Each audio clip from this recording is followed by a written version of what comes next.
It's Andrea Tooley from AndreaTooley.com. Thank you so much for watching this video today. I'm so excited because I'm here with Tyler Brobst, who is a medical student here at Mayo, and he has some great information for us today. He's going to tell us some awesome stuff. So thank you for watching. Before we get started, just a quick reminder to subscribe to this channel so that you never miss a video. If you have any questions or want to connect more, you can find me at AndreaTooley.com, Instagram, or Twitter. So let's get started. Tyler, thank you so much for being here. Yeah, no problem. Do you think you could just kind of introduce yourself, where you're from? Sure. Stuff about you so that everyone knows. So yeah, I'm Tyler. I'm a third-year medical student here at Mayo Medical School in Rochester, Minnesota. I'm originally from the Washington, D.C. area of Northern Virginia, and I did my undergraduate at the University of Virginia, so not too far from home, but a little bit further from home now for medical school. Yeah, that's far. Yeah. So you're a third year now, and what kind of brought you to medical school? What made you decide? Can you tell us a little bit about your kind of pre-med journey? Absolutely. So I knew I wanted to do something related to science in college, and I ended up deciding on engineering. What really interested me the most was finding a major where I could really directly impact, individual people and kind of work with people on a one-on-one level, and biomedical engineering really did that for me. So what I ended up doing was kind of going into medical school from that. There were a lot of physicians that we worked with in the biomedical engineering department, and it was kind of a natural step for me, being able to do science and kind of helping people directly at the same time. And it's been really, intellectually stimulating and just challenging, which I really enjoy. Yeah, that's so great. So I have a lot of people ask if engineering is a good kind of pre-med major, pre-med path, and I always say that the engineers are like the smartest. They do the best on the MCAT. So you liked being an engineering major? I thought it was, the problem solving was a huge part of my undergraduate, which I thought was a huge asset coming into medical school, where so much of it is team-based, thinking through problems critically. It's not, there is rote memorization, of course, you can't get away from that, but a lot of what you really do on a day-to-day basis is critical thinking, which I thought I was pretty well prepared for. That's so great. And it's just a 4-year degree. You didn't have to do graduate I did a 4-year school degree. Okay, great. And so then you ended up at Mayo Medical School. Yeah, this is my first choice, so I'm really fortunate to be here. Yeah. Congrats. Yeah, thank you. That's so good. And so now you're a third year, which means that you've just taken step 1 of the board exams for the medical licensing exam. Right. And I have tons of you guys watching and people who email me and ask about how to study for step 1, kind of how to even go about thinking about it, when you should start. And since you're kind of fresh off of taking that big exam, and I took it years ago, I thought it'd be great to kind of hear your opinion and your thoughts about studying for it. Absolutely, yeah. Okay. So for those of you who might not know, Step 1 is what we usually call it. It's basically short for the United States Medical Licensing Exam, or USMLE, Step 1. And this is just part of the licensing exam that every physician has to go through, and you basically go through it step by step throughout medical school and residency. Yep. So the first step you generally take towards the end of your second year of medical school.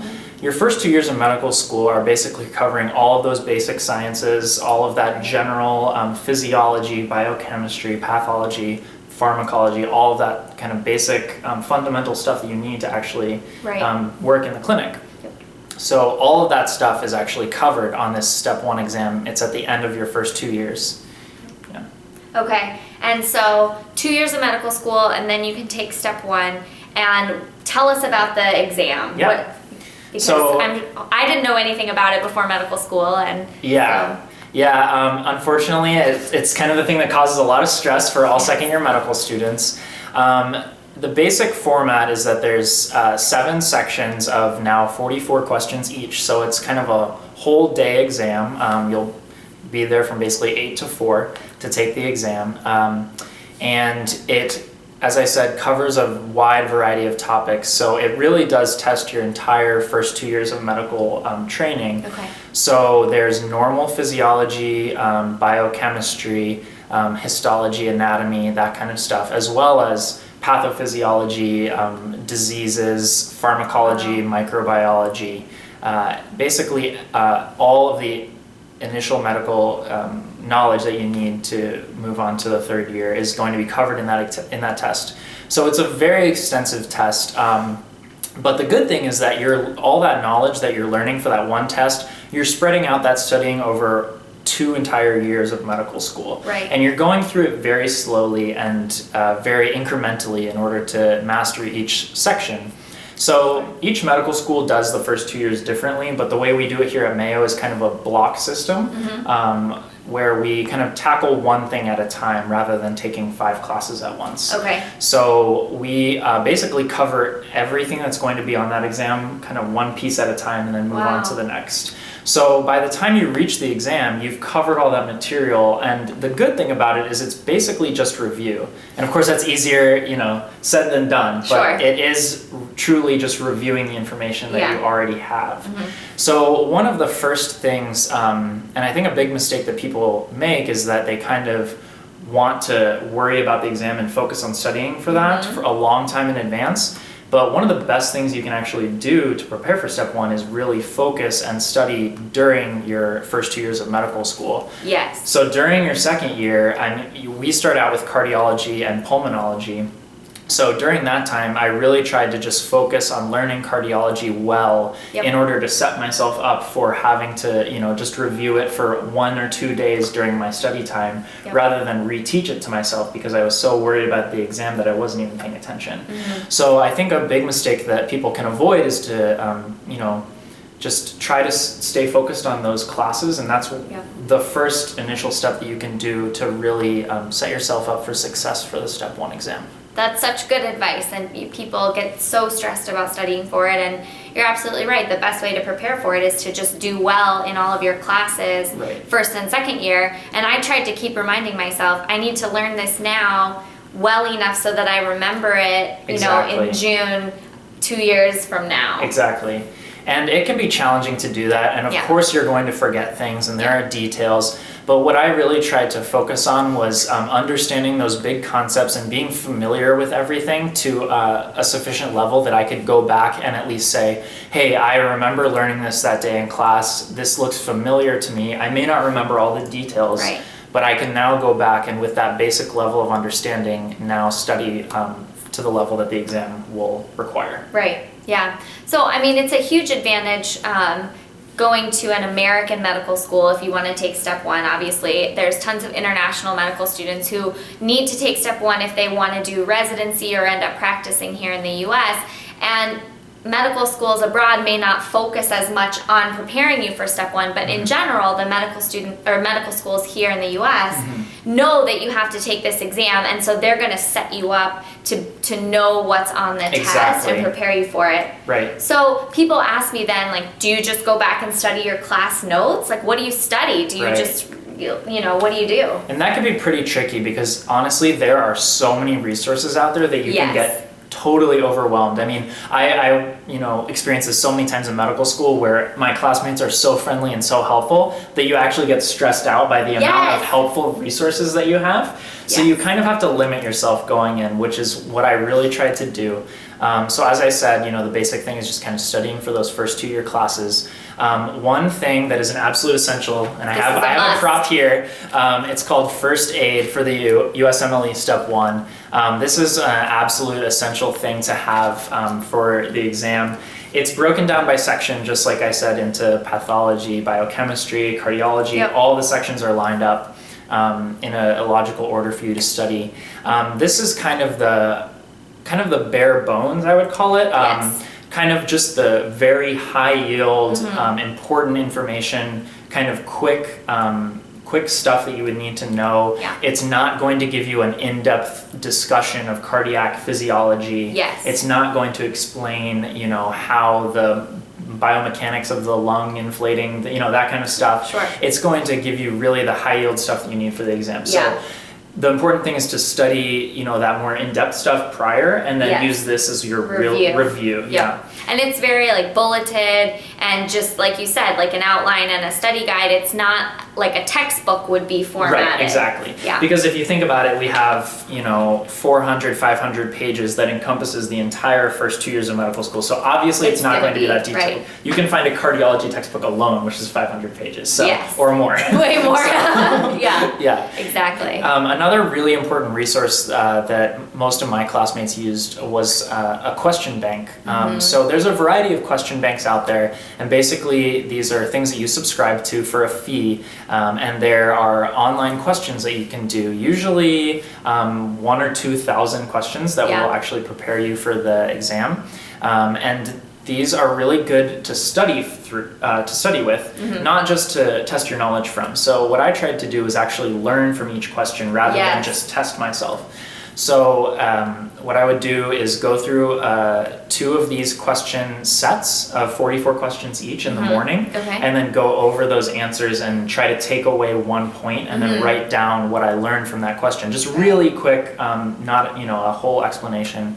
But just try to learn from those questions. So the one that I used was called UWorld, which is a very high quality, very well done question bank. And it gives you explanations of why each question is correct, why you answered correctly or incorrectly. You can sort it by specific types of questions. You can sort it by topic, like biochemistry or renal or anything like that. You can really focus on what you need to learn. And you can also go back and do the questions again if you're so inclined and have the time and plan ahead to do that. So that was actually one of the most helpful ways to learn, because you can read look at a page and say, okay, I know this, but until you test yourself and apply that knowledge to an actual question, it's hard to say whether you actually know that information. Yeah, it's so true. Then I think the questions, at least for me, it's such a good way to learn. I used UWorld too, and I loved it. I used the Kaplan QBank too, because I was a teacher for Kaplan, and so I got it for free, so I could kind of compare the two. But I used UWorld for step 2 and step 3 as well, and it's learning from the questions is so high yield, because sometimes you just have to see how they ask a question for you to learn. And I even said this when I was studying for the MCAT too. It's better to get the question wrong than it is to get it right. Absolutely. Because if you get it wrong, you're going to remember why you got it wrong, and then the next time you're asked about that topic, you'll say, oh yeah, this is the way they try to trick you or whatever. And you learn kind of the style with which they ask questions, like cardiac questions. They'll kind of give you a picture of a patient and ask you to listen at different points of the heart. And so you learn how to interpret that information rather than just memorizing something from a textbook. So it's really helpful to learn how to apply that information. And like you said, there were multiple questions on my actual exam where I thought back to a specific UWorld question. And I thought if I didn't do that question, I would have gotten that wrong. So it's actually really helpful to make mistakes. Make your mistakes on your practice rather than on the actual exam, of course. So yeah, it's better to fail early. Definitely. So how early, speaking of early, do you think you should start going through all of this review material? How early do you start looking at first aid? When do you get UWorld? When do you really start your step 1 studying? Yeah, that's a very tricky question, and kind of definitely depends person to person. So generally what you do is you're taking the exam at the end of second year. So for most of second year, you're gonna at least be thinking about it. What a lot of my classmates did was buy the edition of first aid in the fall of second year, and kind of start going through that with each class. So with cardiology, go through the cardiology section, just so you're familiar with it before you actually study from it for your exam. The new first aid, so let's say you're taking the step 1 exam in 2016, the new first aid 2016 edition will come out at the very beginning of the year, like very early January. So you can pre-order it, November, December, and have it ready for that springtime studying. So that's what I did. I bought first aid in January, and basically starting in January, I made sure I would go through the sections that we were going through. So like go through the reproductive section when we did OBGYN and urology, go through the endocrine section with endocrinology, just so I was familiar with the content of the book. Exactly. Familiarizing yourself with the book is huge. Right. So you're not wasting a lot of time just trying seeing to learn what's from in a there. new thing. Yeah. Exactly. And then our classes ended about mid-March, and then I took the exam in early May. So I gave myself 6 weeks of dedicated time. Most medical schools will give you dedicated study time. Yeah. We had a little bit of flexibility, so we could actually take up to 8 weeks if we needed it. Oh my gosh. But I let myself a little time for vacation in there. Sure. So what I've generally heard and what worked well for me was to do 6 weeks. I've heard some people do it as early as 4 weeks of dedicated study time. Some people took the whole 8 weeks. It's totally dependent on your comfort level. Yeah. For most people, I would recommend 5 or 6 weeks of dedicated study time. Wow. That'll give you enough time to go through the question bank in full, to get through first aid, to study any extra notes that you felt like were worthy of studying. Okay, wow. I wonder if that's changed or if that's just very med school dependent, because at least when I was taking it, we had a month break between the end of second year and the beginning of third year. We had it wasn't even a month, it was 4 weeks. Oh, wow. And you had to take step 1 somewhere in that. And so I had 3 weeks from finals of second year to when third year began. I had 3 weeks of like studying every day for step 1, and then I took step 1, and then I had a week vacation before third year started. So I started studying, and some people started studying in like January. I started doing Q Bank, and I started doing those questions I think in maybe March, along with my classes, because we didn't have as much. But that might be different now, and I guess it's probably all very med school dependent. Yeah, that's the thing. It's a little hard to say with certainty, just because each medical school's calendar is different. But I would say most schools, you'll certainly get at least 4 weeks. I would say any less than that would be quite unusual. Yeah. So you just really have to tailor it to your comfort level and your schedule. So I know that a lot of my classmates were already doing UWorld in January. It's good to start earlier with questions. The earlier the better. You're never gonna regret having done more questions. Yeah, no, it's so true. The questions are so key. And I even used first aid first year to study for some of my MBME finals. Some of the final exams in medical school are National Board of Medical Examiners, so they're standardized final exams. And it's the same people who make step 1 who make that first aid book, or it's the same content. And so I used that book to study for the pharmacology final. And felt like it was very high yield, so you can even use it for other tests before. Definitely. Yeah. What about other study aids? Because when I was taking it, there was a book by Golian that was super popular, and then right when I was taking it, another study aid called Pathoma became very popular, and some of my friends use Pathoma. I use Golian, I think. Yeah, what about those? Yeah, so I would say in addition to UWorld and the first aid book, which we've already talked about, most people had 1 to 2 other resources that were kind of on the side. So what I personally did, I loved Pathoma. It's one of those subscriptions where it's a professor who kind of talks you through all of the different topics. And it's a focus on pathology, so it's a focus on disease states and not so much normal physiology or biochemistry or things like that, but it covers a lot of what's on the step 1 exam. So what I actually did was I listened to all of those lectures and took notes on those before my dedicated study time, because it's quite time consuming to listen to those, because it's 30 to 45 minutes per lecture, and there are a number of those. But some people did do that during the dedicated study time, so it's really just dependent on what you want to do. I found it great to have done before the study time and to have that information and be done with that, so I could really focus on questions. That's a good idea. And then another one that a lot of people are starting to use, which is pretty new, is called Sketchy Micro.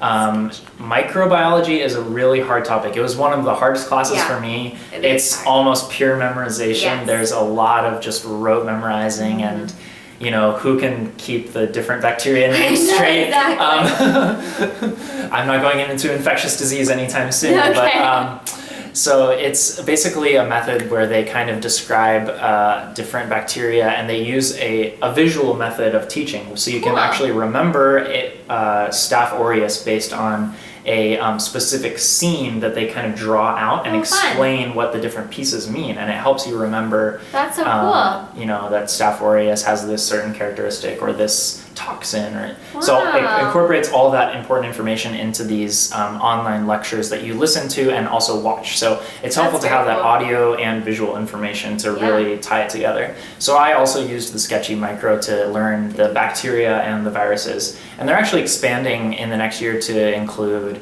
pharmacology topics as well. So that's stuff that a lot of med students really struggle with. It's very helpful for. Yes. That's so great. See, this stuff didn't exist when I was taking it. That's amazing. And I guess we never really said this, but just kind of backing up, you know, why we care about this test. You don't just pass. It's not just a pass-fail. The score you get on step 1. Right. Yeah. Do you want to talk about that? Absolutely. Yeah. So unfortunately, and you know, there are pros and cons, but of course test scores are important, and they're highly valued by residency directors in how they choose the residents that they're going to admit to their programs. So, you know, the number one thing is that you pass the exam. That's required in order to kind of move on to the next stage of medical school. Right.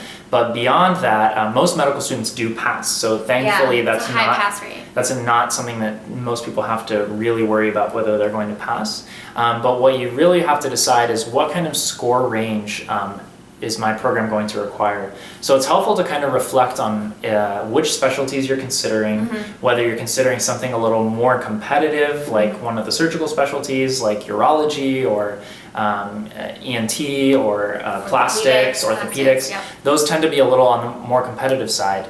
Some of the larger specialties that admit more residents tend to be a little less competitive, like psychiatry, family medicine. So you can actually look up the information online about what the average step 1 scores are for that specialty, which is really helpful to get a score range in mind. So I actually did that. I looked up the specialty I was considering, kind of looked at what ranges people generally got, what allowed people to be successful in that residency match. Right.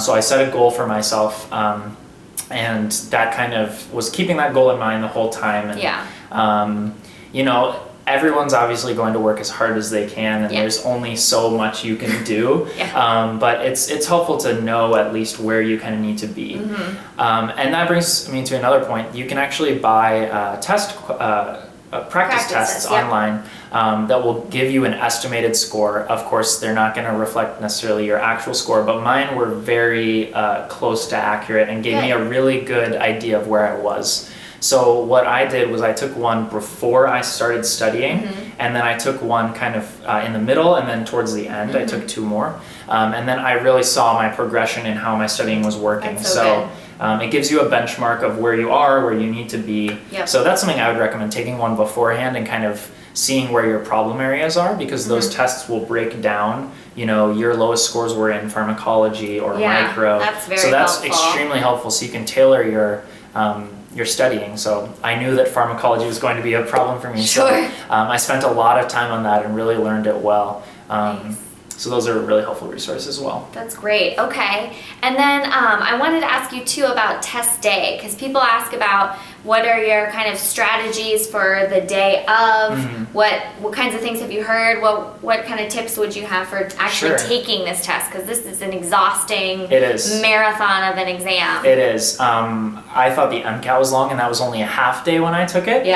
This is a full day. So number one, I would say the day before, don't try to cram anything. You've really prepared up to that point. So the day before, I relaxed. I still woke up, you know, at a reasonable time, early enough. Don't sleep in too much. You'll offset your sleep schedule. But the day before, I just relaxed, made myself some food, kind of watched TV. Didn't do too much, just to kind of calm myself and set myself up for the next day. So the day of the exam, as I mentioned, is a total of 7 sections. Each section is 1 hour long and contains 44 questions. You're allowed a total of an hour break. If you fast forward through the tutorial section, which you should be able to if you do the practice tests. That gives you a total of 1 hour of break. So you're allowed to take a break between any of the sections, and then that hour of break includes lunchtime too.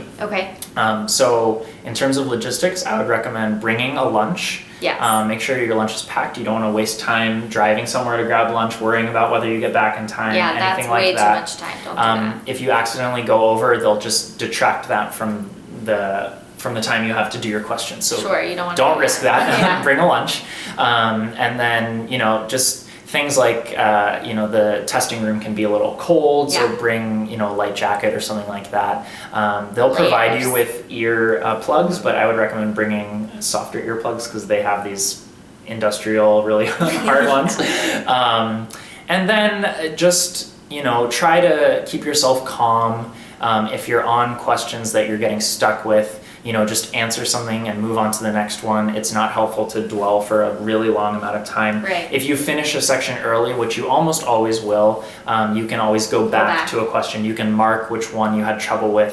So definitely finish all of the section, and make sure you mark an answer for every single question. There's no penalty for getting a wrong answer, Right. like the SAT or some exams. You get a penalty for wrong answers, but on this you should answer every question, even if you have no idea. And I would say don't spend too much time on any one question. Okay. And then I actually ended up taking a break in between every single section. I did too. Yeah, just to get a breath of fresh air for even if it was 1 minute. I just had to get out and come back in. Like move around. Exactly. Yep. So there's nothing wrong with that. You can, if you want to just power through 4 sections and then take a lunch break and you're okay with doing that, that's totally fine. It's really up to your personal comfort. Yeah. Okay. Because I know some people who would do like 2 sections, because there's 7 sections. They're each an hour. Right? Exactly. Yeah, so you could do 2 and take a break, 2 and take a lunch, and then you only have 3 more.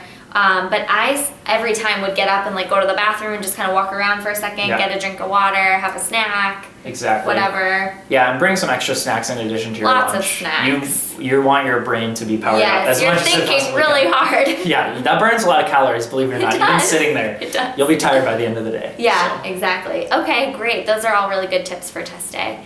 And then what other kinds of things do you wish you'd known about step 1, or things you think people out there would want to know? I mean, one of the things that to keep in mind that I try to is that the score is important, but there are a lot of other considerations to your residency application. One thing to note is that you cannot take it a second time if you pass it. That's a good thing to say. So it's not like the MCAT where you can try to get another score. Right. If you're unsatisfied with your score, the best thing to do is try to really amp up the other parts of your application. Yeah. And you can also try to improve on the step 2 exam, which you take at the end of 3rd year, beginning of 4th year. So a lot of people, if they're not satisfied with their step 1 score, but still are going for one of those competitive residencies, will just really well work in hard step for 2. step 2. Yep. So there's always other opportunities. Don't discount yourself from something just because your step 1 was below average. That's a good tip. And utilize those resources at your medical school, your dean, your professors. People will always try to help you get where you want to be. So that's something to keep in mind. And if you feel like during the study period that you're really overwhelmed, or you just really are feeling depressed or overly anxious, definitely talk to someone, whether it's friends or family or a professional. Don't let that go, because that'll just set you up to not do well on the test. So stay well during the study time. Yeah. Great tip. Yeah, absolutely. Definitely, I took 1 day off per week of with each 7 days. Usually Sunday I took off. Nice. Completely, no studying. Make sure to exercise. Make sure to eat well. Don't eat junk food all the time. Yeah. If you feel healthy and feel well, you're going to do better on the test. So don't sacrifice those things. Yeah. Really good tip. It's one of, I think, probably the most stressful time in medical school. Absolutely, yeah. Because you just feel so much pressure and there's so much to learn, and so taking care of yourself is really huge. And you still have time to grab dinner with friends once a week, or see people for a quick coffee break or something. Everyone's going to be going through that same thing during that period. We were all stressed out, but we were supporting each other through that. That's really invaluable. Yeah. All right. Well, thank you so much. I Absolutely. feel like that's great tips. Yeah. If you guys are thinking about step 1, if you've got it coming up next year, then good luck. Study hard. Hope this video helps you out. Thank you so much, Tyler. Yeah, my pleasure. All right. Good We'll luck, talk to you guys. later.